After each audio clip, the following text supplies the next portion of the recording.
இங்க சில பேருன்னு சொல்லி நிறைய ஆண்களை நல்லவன்னு முத்திரை குத்த பார்க்கல. யாருக்கு உரைக்குதோ உரைக்கிட்டோம். லவ்னு பேர்ல ஹோப்பை கொடுத்து சில காரியங்கள் முடிஞ்சேனே ஏதோ ஒரு சென்டிமெண்ட் யூஸ் பண்ணி பிளான் பண்ணி அவங்கள கழட்டி விடுறீங்க. இங்க சில பெண்கள் அங்க அடிபட்டு இங்க லைஃபை தொலைச்சி கடைசியா சரி இவர் தான் பார்க்க நல்லவரா இருக்கிற, ரொம்ப நாள் பழக்கமே, இவர் நிறைய நம்பிக்கை கொடுக்குறாருன்னு சொல்லி அதே சேத்துல போயிட்டு காலை விடுறீங்க. இதுல யூனிக்கான பாட்டு என்னன்னா, சில ஆண்கள் அந்த கேர்ளோட ஃபேமிலி கூட க்ளோஸா பழகி ஏதோ ஒரு சென்டிமெண்ட் இமோஷனல் வேல அட்ராக்ட் பண்றாங்க. ஒரு படி தாண்டி சில ஆண்கள் அந்த கேர்ளோட கிட்ஸ் கிட்ட அன்பா பழகி மனசை கவர்றாங்க. சரி, பிள்ளைங்களுக்கும் பிடிச்சி போச்சு, ஃபேமிலியும் ஓகேன்னு சொல்லிட்டாங்க.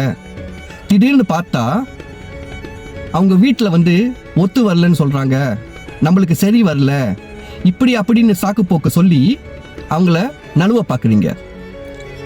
அது ஏன் ஸ்டார்டிங்ல நீங்க சொல்லல, உங்களுக்கு செக்ஸ் தான் வேணும், செக்ஸுக்காக தான் பழகிறேன், காசுக்காக தான் பழகிறேன்னு? அதுக்குன்னு சில பெண்கள் இருக்காங்களே, அவங்க கிட்ட நீங்க போயிட்டு உங்களோட தேவைகளை நீங்க சாட்டிஸ்ஃபை பண்ணலாமே. இங்க ரெண்டு பேர் மனசும் ஒத்து போய் அவங்களுக்குள்ள என்ன நடக்குதுன்னு நான் கிரிட்டிசைஸ் பண்ணல. ஏன்னா சில பேர் அவங்க ரெண்டு பேரும் ஒரு புரிதல்ல இருப்பாங்க, அது அவங்களோட தனிப்பட்ட விஷயம். இங்க ப்ராப்ளம் என்னன்னா, காதல்னு பேர்ல உடல் சுகத்துக்காக பழகிற ஆண்கள் ஒரு ஹோப்பை கொடுத்து கடைசியில இதுக்கு முன்ன பண்ண ஆண்களை என்ன பண்ணிட்டு போனாங்களோ அதே மாதிரி தான் நீங்களும் அந்த பிள்ளைய ஏமாத்திட்டு போறீங்க.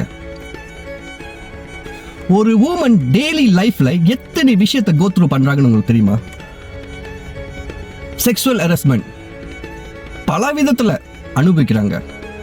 பல நம்பிக்கையான ஆட்கள் இது செய்யறாங்க, க்ளோஸ் ஃப்ரெண்ட்ஸ் செய்யறாங்க, ஆபீஸ் கலீக்ஸ் செய்யறாங்க, ரிலேட்டிவ் கூட அதை செய்யறாங்க. தெரிஞ்சவன் தெரியாதவன், அதுல வேற டிவோர்ஸ் அண்ட் சிங்கிள் மதர்னு ஒரு டைட்டில் இருந்தா போதும்.